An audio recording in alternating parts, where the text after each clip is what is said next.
Welcome everyone to the finals of the Freestyle Chess 2024. You have Magnus Carlsen taking on Fabiano Caruana, two of the best players in the world pitted against each other.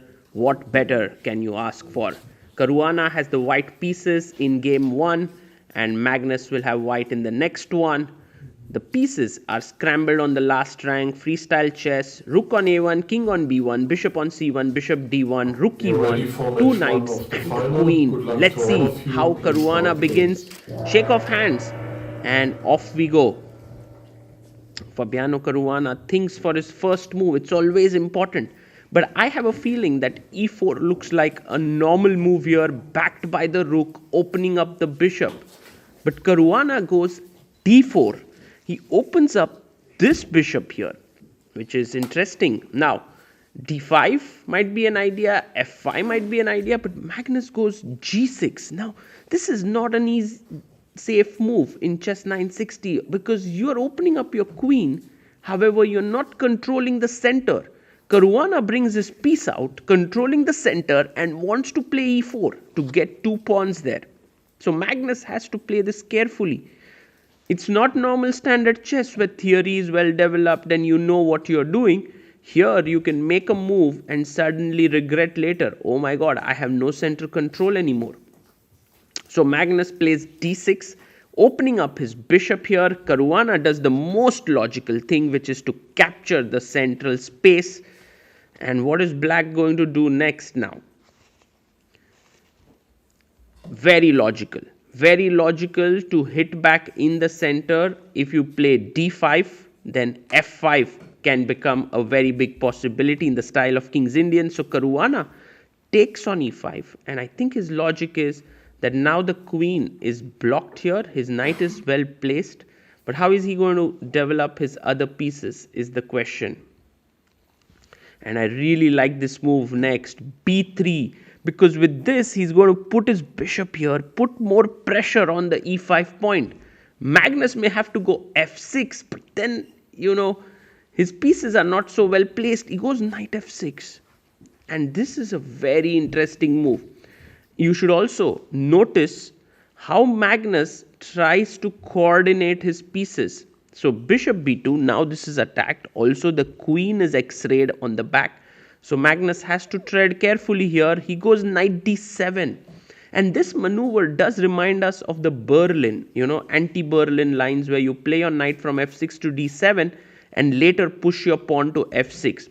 So what Magnus understood is that instead of going directly f6 when his knight was on g8, first improve the knight and then put your pawn on f6. And that is why he is such an amazing player. He understands where his pieces need to go.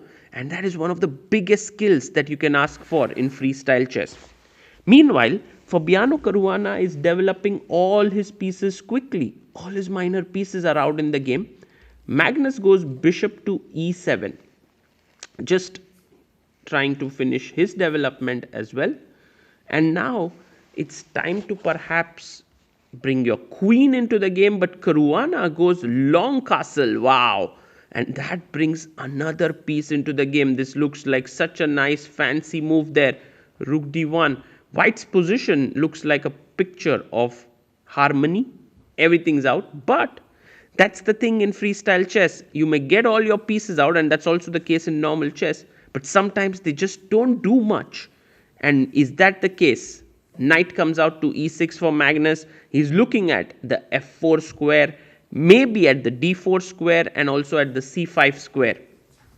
And Caruana starts to think a bit here. He also has knight going into d5. He goes queen f1, so bringing his final piece. I think Caruana is doing this right. He understands that each and every piece has a role to play, and he's just trying to get them all together. Now queen f8, the idea is to play bishop a3 to exchange off that bishop on b2, which is a good piece. Bishop c4 here by Fabi, and I think logical.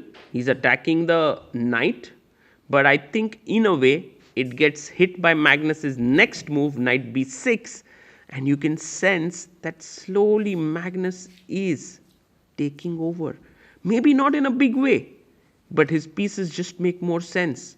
Okay, Caruana goes knight d5, but now can we simply not take, and yes, this pawn is weak, but we can go bishop c5, hitting f2, threatening c6. Isn't that looking great? Well, Magnus decides for now it's time to trade this b2 bishop to weaken the king on c1. Nice. This is an interesting move. He wants to trade it off and looks logical. So if you take, the queen will come in. Oh, Fabiano takes it. Queen takes a3 with a check. But I believe that Caruana has some ideas up his sleeve. Like, for example, if you go knight c5 with the idea of knight a4 takes and forced mate, then rook e3 stops all knight a4 ideas because it will attack the queen after I take ba4. So Magnus now goes back queen f8 because this pawn was hanging, and that's not a happy move you make generally. You don't make that move so happily, but well, what to do?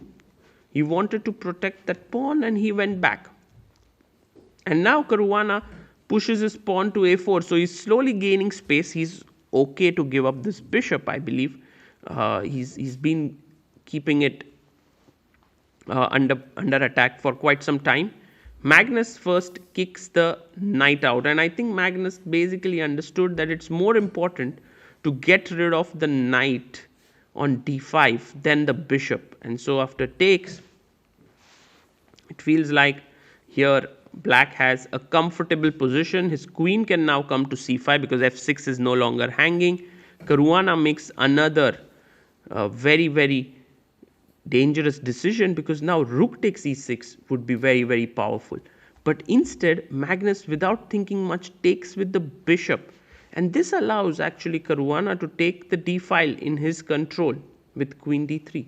But if you took with rook e6 and then queen d3, then already there's this move b5.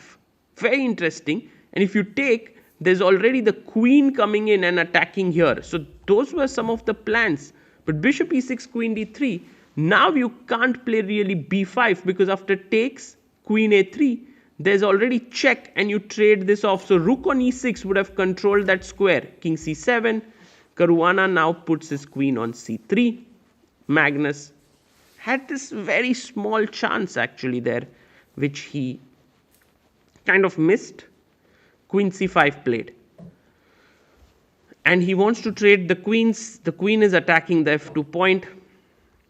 I believe Fabiano would be happy to trade off the queens here.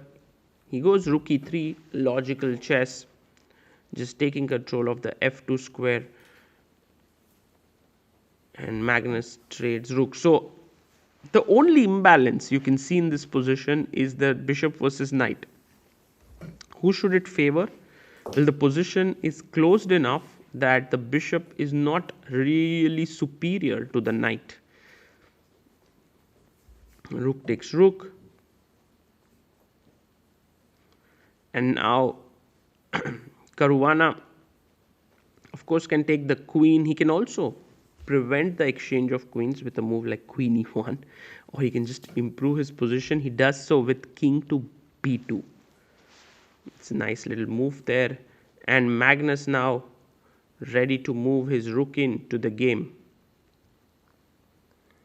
Where does the rook go?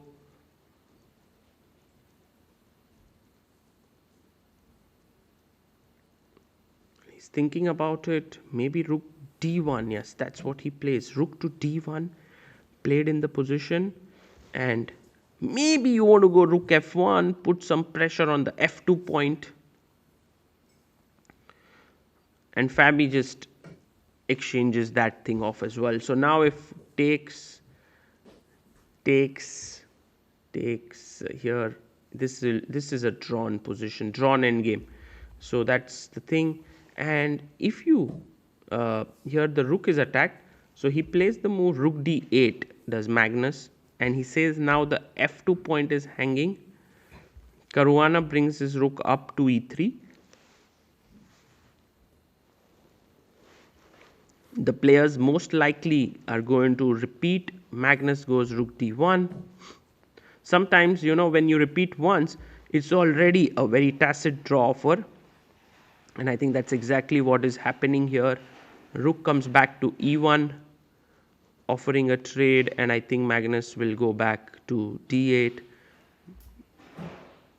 and the players are going to agree to a draw. Draw agreed.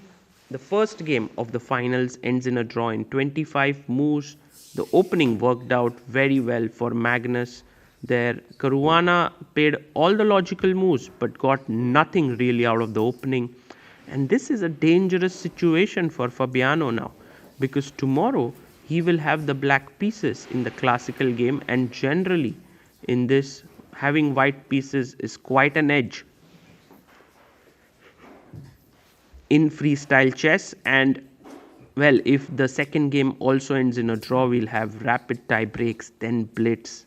But the finals of the freestyle chess is very, very exciting for everyone. You can see how Magnus and Caruana are analyzing there. Magnus talks about some g4 move, and that he was not very happy with the position. And I think it's also nice for these players to have new opening positions where they can analyze at a very basic level. Oh, I didn't feel my piece was well placed here. I should have made this move. I should have made that move. Not like talking after some 25 moves of theory, or when one player says, hey, I should have played this, the other would have said, yes, but I have already prepared it at home. Such conversations do not happen here just yet. So it's pristine territory, and I think that's the reason why these top players enjoy it so much. They are able to bring all their energy to the game rather than spending it in their preparation.